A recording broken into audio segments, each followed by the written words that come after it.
Oke kawan ya, sekarang mari kita dengarkan bagaimana orang seperti ibu ini ya memakai tumbal ya. Kita dengarkan ya.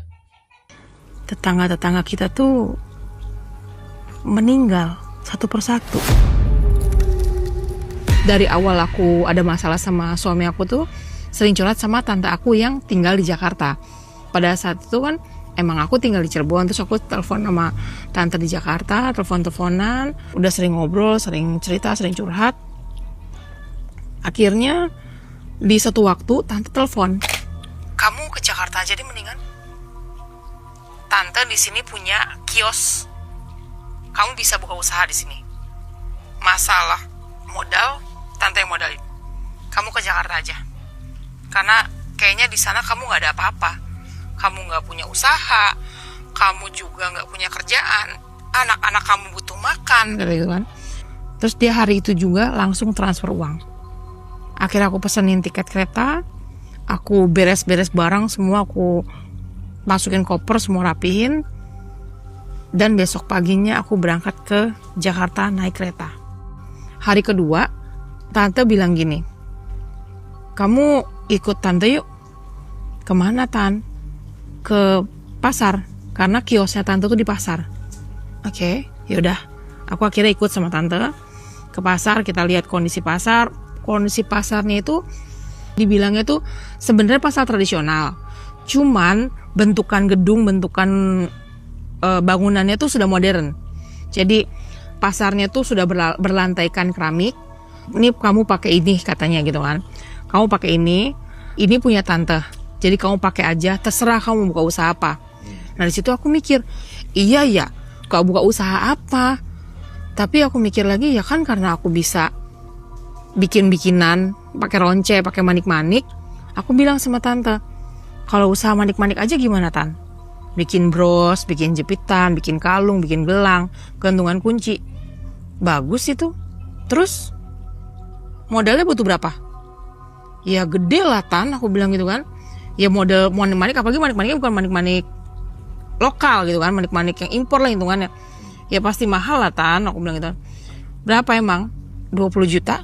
Nih tuh udah ditransfer. Bener tuh ditransfer 20 juta. Besok paginya jam 7 pagi, nah rutinitasnya gini Mang.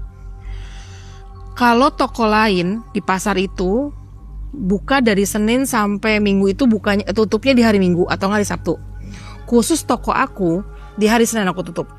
Aku tutup dari Senin, dan bukanya itu yang lain itu buka tokonya jam 8 baru buka toko. Nah aku tuh jam 7 udah buka toko. Pas aku lagi rapi-rapi, lagi majang-majang gelang, tiba-tiba ada perempuan datang ke toko aku. Dia bilang, "Hai Mbak." "Iya." "Ibu dari mana ya? Mau pesen ya? Mau beli gelang ya? Ini ada gelang, ada kalung, ada bros." "Enggak Mbak, saya itu tetangga Mbak, tukang beras." "Oh, ibu tuh tukang beras?" "Enggak Mbak, saya cuma istrinya kok. Yang jualan sebenarnya suami saya, yang punya agennya suami saya. Waktu saya kenalan sama ibu-ibu yang lain, kok ibu nggak ada ya?" "Oh, kalau hari Jumat memang saya toko tutup Mbak."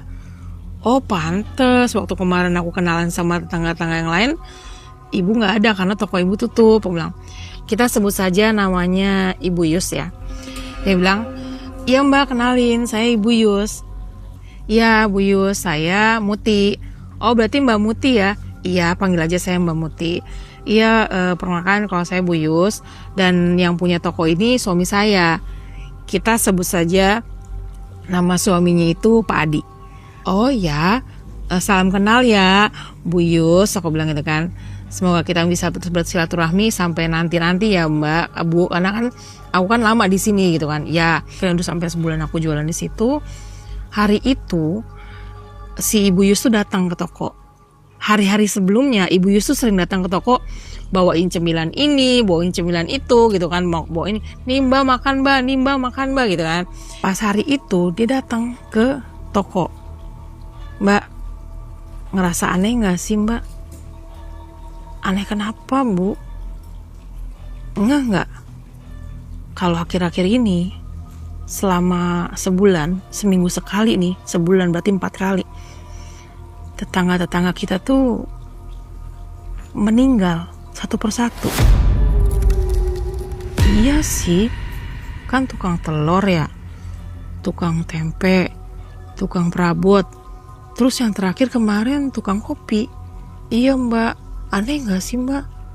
Masalahnya semua laki-laki, terus semua itu, ini menurut, kan saking keponya saya nih mbak ya, saya nanya sama istri-istrinya para penjual itu, mereka itu meninggal dengan cara yang sama, yaitu muntah darah. Padahal secara jelasnya mereka gak punya riwayat penyakit yang akan seperti itu, gitu loh. Si Ibu Yus tuh bilang gini, aku takut mbak, karena kejadian laki-laki, umurnya 38-41. Ya saya kan takut mbak, suami saya umurnya kan antara segitu mbak, suami saya juga pedagang di sini, kan saya khawatir mbak. Mbak mah enak, kan nggak punya suami, kan dia bilang gitu kan langsung. Iya sih bu, aku bilang gitu. Udah Bu Yus, anggap aja kalau meninggalnya tetangga-tetangga kita adalah takdir. Beberapa hari setelah itu kembali seperti biasa, Ibu Yus datang lagi. Mbak, sini deh. Kenapa Bu Yus? Mau ngomong apa lagi? Mbak lihat ya di atas tuh katanya, ada CCTV kan mbak? Iya. Kalau saya minta tolong security untuk lihat CCTV, enak gak ya mbak? Hah? Emang boleh bu? Bukannya CCTV cuma bisa dilihat sama security sama yang kelola pasar? Aku bilang gitu kan. Ya udah deh, terserah ibu, lakuin aja kalau menurut ibu itu bikin ibu jadi tenang, jadi gak kepikiran terus. Dah, besoknya baru ketemu lagi sama Bu Yus waktu aku lagi ngerjain pesanan bros. Bu Yus datang. Mbak, kabar baru nih. Kabar apa bu? Aku bilang itu kan. Kan kemarin saya habis ngasih uang rokok buat Pak Asep. Iya, terus gimana bu? Boleh? Boleh. Aku udah lihat CCTV-nya katanya. Hah? Nah pas begitu aku lihat, itu mereka sama-sama dapat sebuah bingkisan, bungkusan warna putih, kayak dari kain gitu warna putih, dililit sama, mbak tahu nggak ijuk yang buat sapu? Ya tahu, itu dililit kayak ijuk buat sapu. Pas mereka buka, itu kan aku minta tolong sama security untuk ngezoom kan. Dilihatnya tuh ya pas dibuka itu ada kayak bongkahan kayu, ada paku-paku yang udah karatan, terus ada tali-tali seng gitu loh, kawat-kawat yang udah karatan, sama bunga, terus ada foto. Sayangnya nggak bisa di zoom banget karena ketika di zoom itu pecah hasil fotonya gitu kan. Nah sama, si tukang perabot sama tukang kopi itu dapat bingkisan yang sama. Abis itu kan kejadiannya besoknya meninggal. Gue bilang, ada apa ya mbak? Kok saya jadi makin curiga? Jangan-jangan mereka emang para korban pengguna pasar ini yang pakai uru. Nah, itulah kawan ya, intinya kita harus percaya rezeki itu memang ada dari Tuhan ya kan. Jadi mudah-mudahan kita dijauhkan dengan hal-hal seperti ini. Semoga rezeki kita halal dan kita akan selamat dunia akhirat. Wassalam ya.